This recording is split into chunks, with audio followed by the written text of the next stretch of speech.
Y fíjese que si usted visita el Heraldo, podrá encontrar una columna titulada El estalinismo de los defensores de la libertad. Esta columna fue escrita por la periodista de Capital 21, Azul Alzaga, quien ya tenemos en la línea telefónica y le doy la bienvenida a este espacio de noticias. ¿Cómo estás, Azul? Muy buenos días, bienvenida. Muy buenos días, Elena. Mucho gusto de saludarte y también a tu audiencia. Buenos días. Gracias por aceptar esta llamada y bueno, platicar sobre esta reflexión que haces en tu columna, una analogía sobre el stalinismo y por qué hablar sobre este tema, un tema que tiene que ver con la comunicación horizontal, que es básicamente algo que se puede percibir a nivel internacional sobre este enfrentamiento que hay entre Rusia e Ucrania.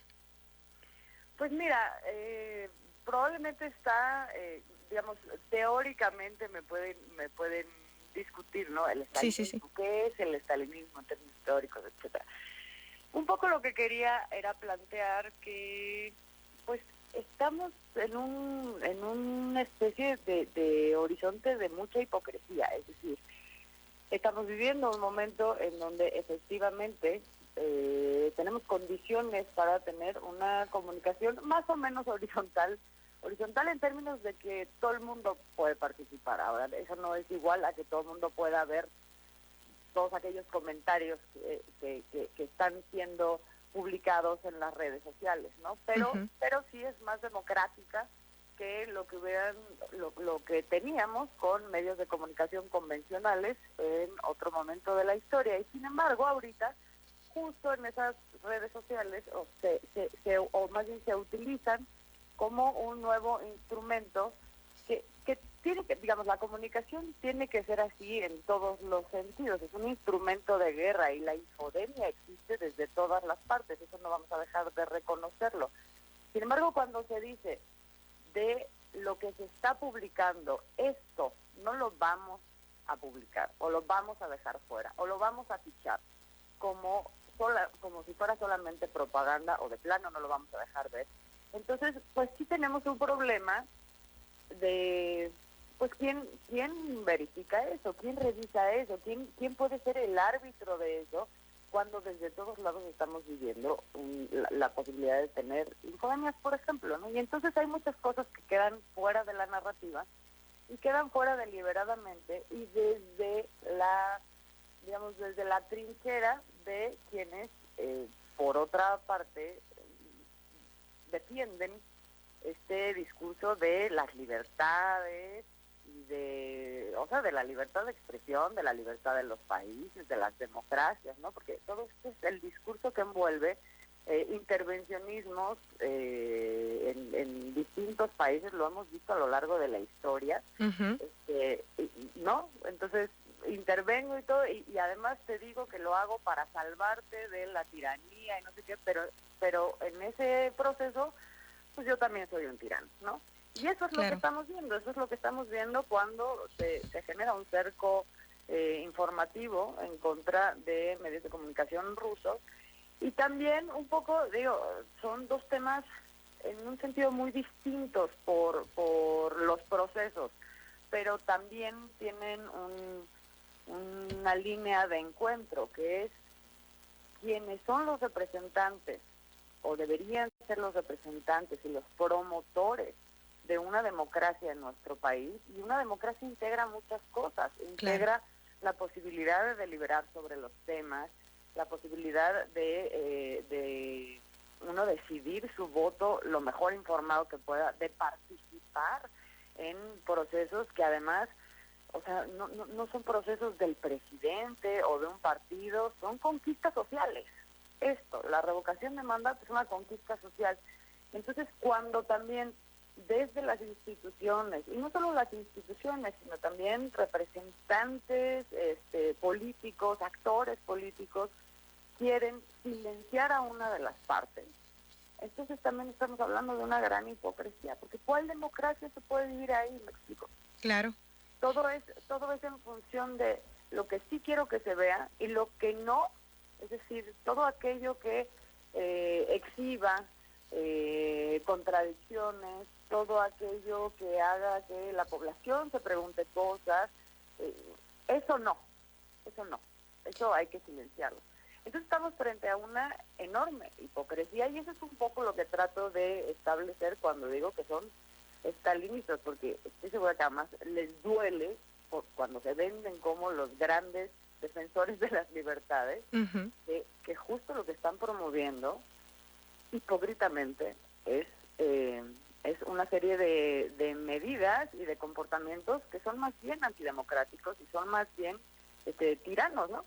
Sí, sí, y totalmente. Y me llama mucho la atención estas reflexiones que haces, Azul, porque justamente ahorita que lo mencionabas, es algo que se ha visto siempre como un método de control a lo largo de la historia. Podemos hacer reflexiones incluso de la Segunda Guerra Mundial, de cuál era la historia que le contaban a los alemanes y cuál era la historia que en realidad estaban viviendo los judíos, que era totalmente diferente lo que contaban a lo que realmente sucedía. Hoy podemos decir que está sucediendo algo similar, sin embargo, con este auge que hubo de las redes sociales, pues ya no es tan fácil dominar de algún modo la información. Sin embargo, están utilizando ahora sí que estrategias diferentes para poder tener este control. Hacías tú una reflexión sobre el caso del INE, que yo concuerdo totalmente. El simple hecho de que el INE sea el único que puede informar sobre la revocación de mandato ya nos está hablando de limitar la libertad de expresión de algunos personajes que pueden estar a favor. Estamos hablando también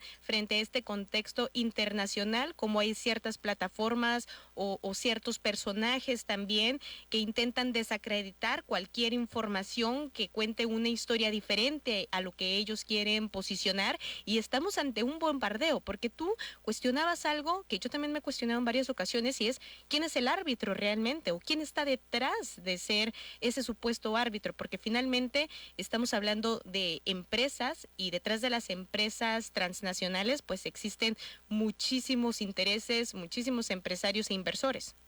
Claro, por supuesto, eso en el caso de las redes sociales y en el caso de lo que hablábamos del INE, pues existen otros factores políticos y económicos también que son opositores, ¿me entiendes? Entonces tú no puedes, porque además tienes a representantes del INE también participando en la conversación pública activamente desde una posición política y en favor de una de las partes. Entonces no hay, es decir, tú puedes establecer esto que dicen los otros es propaganda, es mentira, pero como parte de un escenario en donde los otros también puedan hablar.